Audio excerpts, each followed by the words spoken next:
My dear students, it's me Yasmin Bano. Today we are going to discuss about prime factorization. तो first of all हम लोग जानेंगे कि prime factor कहते किसे हैं. A factor of a number, a factor of a given number is called a prime factor if this factor is a prime number. It means एक number का ऐसा फैक्टर जो कि वो प्राइम फैक्टर ओनली हो. तो इसे हम एक एग्जांपल से समझ सकते हैं स्टूडेंट्स. वी टेक का number 12. Factor of 12 are 1, 2, 3, 4, 6 and 12.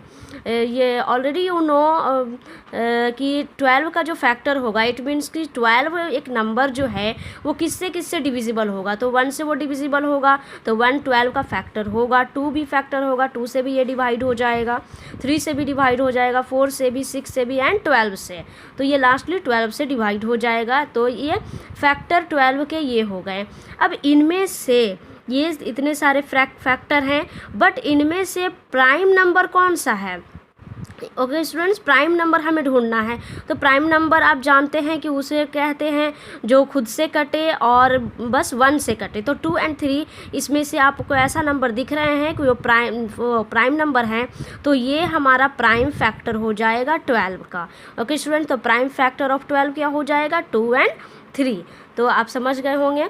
अब है prime factorisation. To express a given number as a product of prime factor is called prime factorisation. Means students की एक नंबर्स को हम प्रोडक्ट के प्राइम फैक्टर के product में एक्सप्रेस करते हैं तो उसे प्राइम फैक्टराइजेशन कहते हैं. जैसे फॉर एग्जांपल मैंने लिया 36. तो इसको हम लोग जो स्मॉलेस्ट नंबर है प्राइम नंबर का तो इसे हम 2 × 18 2 से स्टार्ट करते हैं लिखना. तो 2 से हम इसे 2 × 18 लिख सकते हैं इस 36 को. फिर हम 18 को 2 × 9 लिख सकते हैं. फिर हम इस 9 को 3 × 3 लिख सकते हैं. इट मीन्स इसको ऐसा हम एक्सप्रेस कर दिए पूरे प्राइम फैक्टर के प्रोडक्ट में मैंने इसे 36 को एक्सप्रेस कर दिया. तो ये प्राइम फैक्टराइजेशन 36 का हो जाएगा 2 × 2 × 3 × 3. ओके स्टूडेंट्स, अब है कॉन्सेप्ट ऑफ पावर.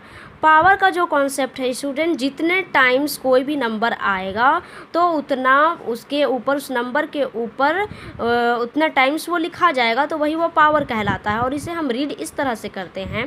जैसे ये 2 × 2 है तो 2 कितने टाइम्स है स्टूडेंट्स 2 टाइम्स है तो पावर 2 हो जाएगा. और कौन सा नंबर है तो 2 है तो इसलिए इसे पढ़ेंगे 2 raised to the power 2. Okay student, 5 × 5 है तो 5 to the power 2 हो जाएगा. 5 raised to the power 2. इस तरह हम लोग पढ़ेंगे. अब 2 × 2 × 2 × 2 है यानी कि ये 5 टाइम्स में 2 है.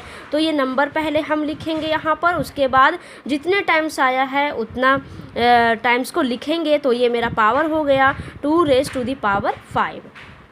अब है स्टूडेंट्स की prime factorisation by division method. हमें डिवीज़न मेथड से प्राइम फैक्टराइजेशन इसे निकालना है. जैसे 1260 मैंने एक एग्जांपल के तौर पे नंबर लिया है और ये 1260 को प्राइम डिवीज़न मेथड से हम लोग करते हैं. तो इसको करने के लिए इस तरह के लाइनिंग को खींचते हैं और सबसे पहले देखते हैं स्मॉलेस्ट प्राइम नंबर क्या होगा 2 3 5 ये आएगा. तो 2 से देखते हैं, 2 से ये डिविजिबल हो जाएगा ये नंबर की नहीं होगा. तो ऑब्वियसली होगा स्टूडेंट क्योंकि यहाँ पे ये 1s प्लेस 0 है. तो मैंने बता चुका है कि डिविजिबिलिटी केस में जो 1s प्लेस में 0 होता है तो वो 2 से डिवाइड होता ही है. तो इसलिए हम लोग